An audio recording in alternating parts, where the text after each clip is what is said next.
Hi friends, அனைவருக்கும் வணக்கம். நாம் இன்றைக்கி வீடியோவில் நிறைய time saving and money saving tips தான் பார்க்க போகிறோம். வீடியோக்குள்ளே போகிறதுக்கு முன்னாடி நம்ம சேனலை சப்ஸ்கிரைப் பண்ணாத நண்பர்கள் ப்ளீஸ் சப்ஸ்கிரைப் பண்ணுங்கள், சப்போர்ட் பண்ணுங்கள். வீடியோவை முழுமையாக பாருங்கள் ஃப்ரெண்ட்ஸ். பார்த்துட்டு எல்லாருக்கும் நிறைய ஷேர் பண்ணுங்கள். வாங்க இப்போ வீடியோக்குள்ளே போகலாம். இப்போ ஃபஸ்ட்டு பார்த்துடலாம் ஃப்ரெண்ட்ஸ். இப்போ குழந்தைங்க வந்து இந்த மாதிரி நோட்டில் பென்சிலை வச்சு எழுதுறச்ச நமக்கு வந்து சம்டைம்ஸ் மிஸ்டேக் ஆயிரும். அப்போ நமக்கு அழிக்கிறச்ச எரேசர் இருக்காது, ஏதாவது மிஸ் ஆகிருக்கும். அந்த டைமில் என்ன பண்ணுறீங்கன்னா, இதே மாதிரி ரப்பர் பேண்டை வந்து பென்சிலுக்கு பின்னாடி நல்லா அந்த மாதிரி மாட்டி விட்டுருங்க. மாட்டிட்டு இதை வச்சு அழிச்சிங்கன்னா நல்லா க்ளீனாக எரேஸ் ஆயிரும். பாருங்கள், இப்போ நீங்களே தான் பார்க்குறீங்க.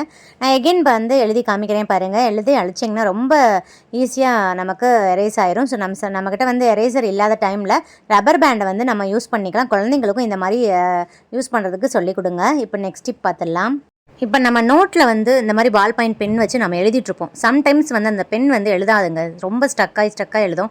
எழுதவே எழுதாது. ஆனால் உள்ள ரீஃபில் பார்த்திங்கன்னா இங்க் இருக்கும். அந்த மாதிரி இங்க் இருக்கிற பால் பாயிண்ட் பென்னை வந்து சரியாக எழுதலைன்னா இதே மாதிரி ஒரு சின்ன கிளாஸில் வந்து தண்ணி வச்சுக்கோங்க. கொஞ்சமாக தண்ணி வச்சுட்டு தண்ணியில் வந்து இந்த பெண்ணை போட்டு விட்டுருங்க. ஒரு 5 நிமிஷத்துக்கு அப்படியே வச்சு விட்டுருங்க. ஒரு 5 நிமிஷம் கழித்து நீங்கள் எழுதி பார்த்தீங்கன்னா கொஞ்சம் கூட ஸ்டக் ஆகாமல் சூப்பராக அழகாக எழுதுங்க. ஸோ இந்த மாதிரி பால் பாயிண்ட் பென் வந்து உங்ககிட்ட சரியாக எழுதாத பால் பாயிண்ட்டை தூக்கி போடாமல் இதே மாதிரி தண்ணியில் வந்து ஒரு 5 நிமிஷம் வச்சுட்டு யூஸ் பண்ணிக்கோங்க. இப்போ ரொம்ப இந்த டிப்ஸ் வந்து எஃபெக்டிவாக இருக்கும். கண்டிப்பாக ட்ரை பண்ணி பாருங்கள். இப்போ நெக்ஸ்ட் டிப் பார்த்துடலாம். இப்போ நம்ம இஞ்சி பூண்டுலாம் அரைப்போங்க, ஆனால் சீக்கிரமாக அந்த வந்து இஞ்சி பூண்டோட கலர் மாறிடும். அதுவும் இல்லாமல் கெட்டும் போயிடும். அது மாதிரி கெடாமல் இருக்கிறதுக்கு என்ன பண்ணணும்னா, இப்போ நம்ம இஞ்சியை வந்து தோல் உரித்து நல்லா சீவிட்டு கழுவும் பார்த்தீங்களா, கழுவிட்டு உடனே நம்ம அரைக்கக்கூடாதுங்க. அங்கே தான் நம்ம தப்பு பண்ணுவோம்.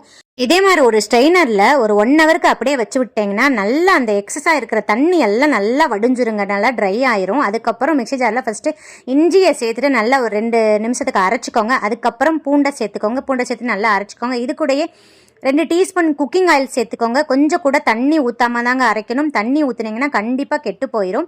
நெக்ஸ்ட்டு கலர் மாறாமல் இருக்கிறதுக்காக நான் கொஞ்சமாக 1/4 டீஸ்பூன் மஞ்சள் தூளையும் சேர்த்து நல்லா ஃபைனாக அரைச்சிக்கிறேங்க.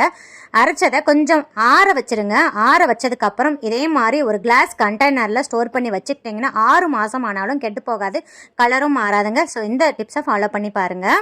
இப்போ நெக்ஸ்ட் டிப் பார்த்துடலாம் ஃப்ரெண்ட்ஸ். இப்போ நெக்ஸ்ட்டு பார்த்துடலாம். நான் ஒரு வாரத்துக்கு தேவையான தேங்காய் துருவலை இப்படி தாங்க ஸ்டோர் பண்ணிக்குவேன். 2 முடி தேங்காய் எடுத்து குட்டியாக கட் பண்ணிவிட்டு மிக்ஸி ஜாரில் சேர்த்துட்டு 2 பல்ஸ் விட்டுட்டு இந்த மாதிரி துருவன மாதிரி எடுத்துக்குவேங்க. அப்புறம் இதை வந்து ஒரு நல்ல ஸ்டீல் கண்டெய்னராக எடுத்து ஸ்டோர் பண்ணிக்கணும். நல்ல ஏர்டைட்டாக இருக்கணும் அந்த மூடி. இப்போ மூடிடலாம். இப்போ நெக்ஸ்ட்டு வந்து இதை ஃப்ரிட்ஜில் எங்கே ஸ்டோர் பண்ணணும்னா ஃப்ரீசரில் ஸ்டோர் பண்ணக்கூடாது, கட்டி பிடிச்ச மாதிரி ஆயிரும். ஃப்ரீசருக்கு கீழே அந்த போர்ஷன் இருக்குது பார்த்தீங்களா, இதில் நம்ம உள்ளே வச்சு விட்டுடலாம். கரண்ட்டே போனாலும் நல்லா சில்னஸாக தாங்க இருக்கும். ஸ்டீல் கண்டெய்னரில் வைக்கிறதுனால கரண்ட் இல்லைனாலும் கூலிங் நல்லா மெயின்டைன் ஆகும், கெட்டு போகாது. இந்த மாதிரி செய்யறதுனால நம்ம குழம்பு, பொரியல், தேங்காய் பூரணம், தேங்காய் பால் கொழுக்கட்டை, அப்புறம் தேங்காய் பால் எடுக்கிறதுக்கெல்லாம் யூஸ் பண்ணிக்கலாங்க. ரொம்ப டைம் சேவிங்காக இருக்கும். ட்ரை பண்ணி பாருங்க. இப்போ கொத்தமல்லி இலைகள், புதினா இலைகள் எல்லாம் எப்படி ஸ்டோர் பண்ணலாம் பார்க்கலாம். 15 நாளாலும் கெட்டு போகாது.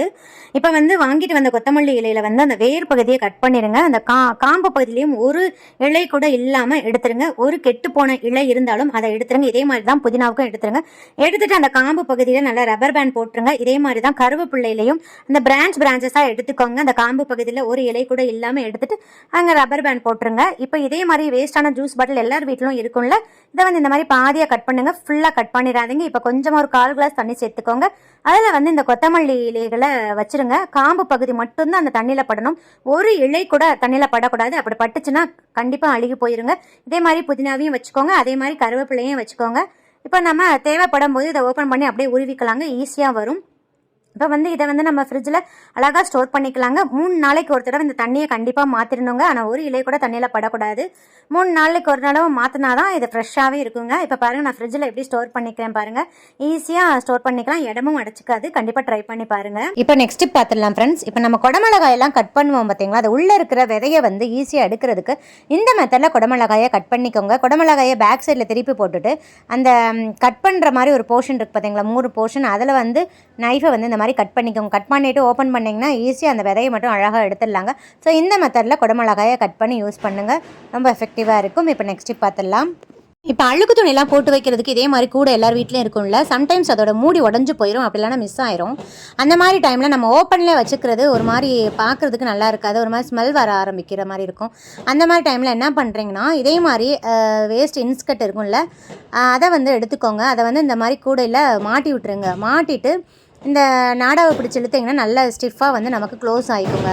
இப்போ நெக்ஸ்ட்டு நம்ம அழுகு துணி போடும்போது இதை விரிச்சிட்டு நம்ம போட்டுக்கலாம். ஸோ இப்போ வந்து வீட்டில் இந்த மாதிரி வைக்கிறது நமக்கு பார்க்குறதுக்கும் நீட்டாக இருக்கும், ஒரு மாதிரி ஸ்மெல்லும் வராது. கண்டிப்பாக அதை ட்ரை பண்ணி பாருங்கள். மூடி இல்லாதவங்க இந்த மெத்தடை ட்ரை பண்ணி பாருங்கள். இப்போ நெக்ஸ்ட் டிப் பார்த்துலாம் ஃப்ரெண்ட்ஸ். இதே மாதிரி மரக்கரண்டி எல்லாரும் வீட்லையும் இருக்கும்ல, அதை எடுத்துக்கோங்க. இதை நம்ம எதுக்கு யூஸ் பண்ண போகிறோம்னா, இப்போ பெட்டில் வந்து நம்ம பெட்ஷீட்லாம் போடுறதுக்கு ரொம்ப கஷ்டமாக இருக்கும். அதுவும் இல்லாமல் அந்த சுருக்கலாக வரும், கையெலாம் இந்த இடுக்குகளில் வந்து நுழையாது. அப்போ வந்து இதை பயன்படுத்தி நம்ம பெட் கவரை வந்து உள்ளே மட்டும் நம்ம நுழைச்சி விட்டோம்னா ஈஸியாக அழகாக நமக்கு உள்ளே நுழைஞ்சிருங்க. எந்த வித சுருக்கலும் இல்லாமல் பெட் கவர் வந்து நீட்டாக நம்ம போட்டுடலாம். பாருங்கள் ஃபுல்லாக எந்த அளவுக்கு கொஞ்சம் கூட சுருக்கல் இல்லாமல் நீட்டாக இருக்குன்னு. ஸோ இந்த மரக்கரண்டி பயன்படுத்திக்கோங்க. அப்படி இல்லாதவங்க தோசை கரண்டி கூட நீங்கள் பயன்படுத்திக்கலாங்க. இப்போ நெக்ஸ்ட் டிப் பார்த்துடலாம். இப்போ பன்னீர்லாம் நம்ம கடையிலேருந்து வாங்கிட்டு வருவோம், எக்ஸ்பைரி டேட் பார்த்து தான் வாங்கிட்டு வருவோம். ஆனால் சம்டைம்ஸ் வந்து சில பன்னீர் வந்து கெட்டு போயிருக்கும். அந்த கெட்டு போன பன்னீரை வந்து நம்ம எப்படி கண்டுபிடிக்கிறதுனா, இப்போ பன்னீரை நம்ம கட் பண்ணுறதுக்கு முன்னாடி கொஞ்சமாக எடுத்து வாயில் டேஸ்ட் பண்ணி பாருங்கள்.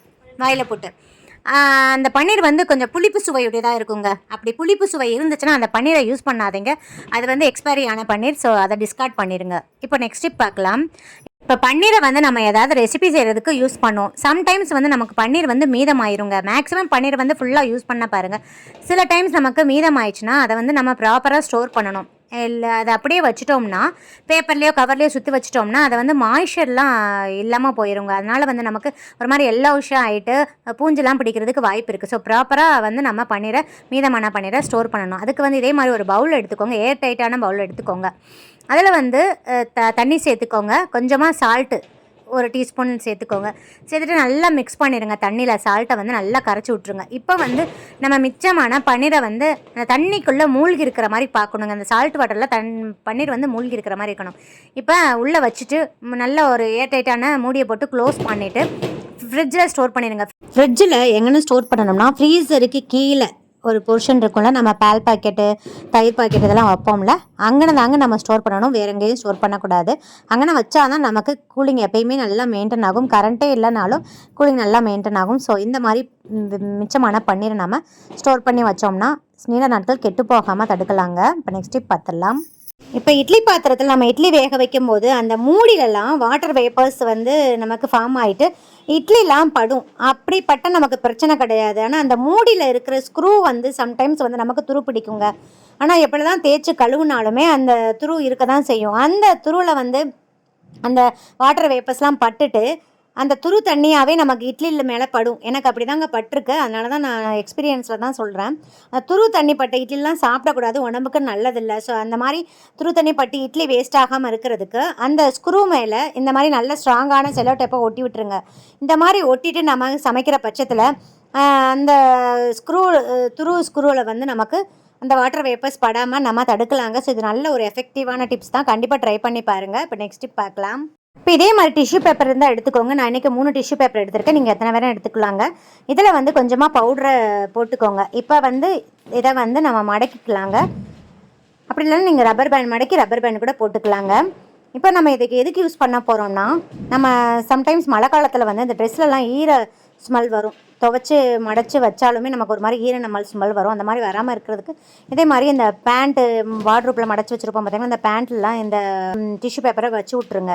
அதே மாதிரி இந்த பிளாங்கெட்ஸ்லாம் நம்ம யூஸ் பண்ணாத பிளாங்கெட்ஸ்லாம் வச்சுருப்போம்ல, அதெல்லாம் மழை காலத்தில் வந்து ரொம்ப ஒரு மாதிரி ஸ்மெல் வர ஆரம்பிச்சிடும், ஈர ஸ்மெல்லாம் வர ஆரம்பிச்சிடும். இந்த மாதிரி பிளாங்கெட்ஸில் பெட்ஷீட் கவர்லலாம் நம்ம இந்த டிஷ்யூ பேப்பரை வச்சு விட்ருங்க.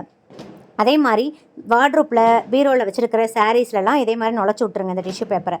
இந்த மாதிரி செய்கிறதுனால அந்த மழை காலத்தில் வர்ற அந்த ஈர ஸ்மெல்லாம் ட்ரெஸ்ஸில் வராமல் நம்ம தடுக்கலாங்க. இப்போ நெக்ஸ்ட் டிப் பார்க்கலாம். பவுல் எடுத்துக்கோங்க. இதில் நான் 1 டீஸ்பூன் பேக்கிங் சோடா, அதாவது ஆப்ப சோடான்னு சொல்லுவாங்க பார்த்தீங்களா, அது சேர்க்குறேங்க. இது கூடயே அரை லெமனை நல்லா பிழிஞ்சு விட்டுருங்க. நெக்ஸ்ட்டு ஒரு 1/4 மூடி டெட்டால் சேர்த்துக்கிறேன். நெக்ஸ்ட்டு இது கூடயே 2 டீஸ்பூன் கம்ஃபர்ட் சேர்த்துக்கிறேங்க. இப்போ நல்லா மிக்ஸ் பண்ணி கொடுத்துருங்க. நெக்ஸ்ட்டு இது கூடயே 2 கிளாஸ் தண்ணி சேர்த்துட்டு நல்லா மிக்ஸ் பண்ணிடுங்க. இப்போ இதே மாதிரி வேஸ்டான பனியன் எல்லார் வீட்டிலும் இருக்குல்ல, அதை எடுத்துக்கோங்க. நெக்ஸ்ட்டு இந்த பனியனை நம்ம இப்போ ப்ரிப்பேர் பண்ணோம்னா இந்த சொல்யூஷனில் நல்லா முக்கிட்டு இது மாதிரி நல்லா பிழிஞ்சு நல்லா ஒட்ட தண்ணியை புழிஞ்சு எடுத்து வச்சுக்கோங்க. இப்போ நம்ம இதை எதுக்கு யூஸ் பண்ண போகிறோம்னா, நமக்கு தலகாணிலாம் நம்ம யூஸ் பண்ணுவோம்ல, அதில் வந்து அந்த பில்லோ கவரை நம்ம துவைச்சி போட்டுருவோங்க. ஆனால் பில்லோலையும் நமக்கு நிறைய ஜெர்ம்ஸ் இருக்கும். ஸோ அதை நம்ம கவனிக்கவே மாட்டோம். அதையே வந்து நம்ம இந்த சொல்யூஷனை வச்சு நம்ம நல்லா க்ளீன் பண்ணிடலாங்க. இதில் வந்து பேக்கிங் சோடா, டெட்டால், லெமன்லாம் சேர்த்துருக்கிறதுனால அந்த தலகாணியில் இருக்கிற ஜெர்ம்ஸ் எல்லாம் நமக்கு டெஸ்ட்ராய் பண்ணி கொடுக்குங்க. மழை காலத்தில் ரொம்ப யூஸ்ஃபுல்லாக இருக்கும். இப்போ மழை காலத்தில் வந்து நமக்கு வெயில் அடிக்காது. வெயில் அடிக்கிற சமயத்தில் நம்ம இந்த தலகாணியை வெயிலில் காய வச்சு எடுத்துக்கலாம். ஆனால் மழை காலத்தில் வந்து இந்த சொல்யூஷனை வந்து நல்லா 2 பில்லோலையும் 2 பக்கம் நல்லா தொடச்சி விட்ருங்க. தொடச்சிட்டு அதுக்கப்புறம் ஒரு அரை மணி நேரத்துலேருந்து 1 மணி நேரம் நல்லா ஃபேன்லேயே காய வச்சுருங்க. அது நல்லா காஞ்சிரும். அதுக்கப்புறம் அந்த ஈரம் எக்ஸஸாக இருக்கிற ஈரம் வந்து வச்சுட்டே இருந்துச்சுன்னா ஃபங்கஸ் பிடிக்கிற வாய்ப்பு இருக்குது. ஸோ அந்த எக்ஸஸாக இருக்கிற ஈரத்தை எடுக்கிறதுக்கு நம்ம வந்து இந்த பவுடரை, முகத்துக்கு போடுற பவுடரை வந்து அந்த 2 பக்கமும் போட்டு விட்டுருந்தாங்க. போட்டு இந்த மாதிரி ஈரம் இல்லாத துணியை வச்சு நல்லா தொடச்சிருங்க. இந்த மாதிரி செய்கிறதுனால நமக்கு தலகாணியில் எப்பயுமே அழுக்கு பிடிக்காது, ரொம்ப ஃப்ரெஷ்ஷாகவே இருக்கும். கண்டிப்பாக இந்த மெத்தடை ட்ரை பண்ணி பாருங்கள். இது வரைக்கும் நீங்கள் பார்த்த டிப்ஸில் ஏதாவது ஒன்றாவது உங்களுக்கு பயனுள்ளதாக இருக்கும்னு நினைக்கிறேன் ஃப்ரெண்ட்ஸ். அப்படி பயனுள்ளதாக இருக்கும்னு நினச்சிங்கன்னா நம்ம சேனலுக்கு ஒரு லைக் கொடுத்து சப்ஸ்கிரைப் பண்ணிக்கோங்க. நிறைய எல்லாருக்கும் ஷேர் பண்ணுங்கள். மீண்டும் அடுத்த ஒரு நல்ல பதில் உங்களை சந்திக்கும் வரை நன்றி கூறி விடைபெறுகிறேன். நன்றி, வணக்கம்.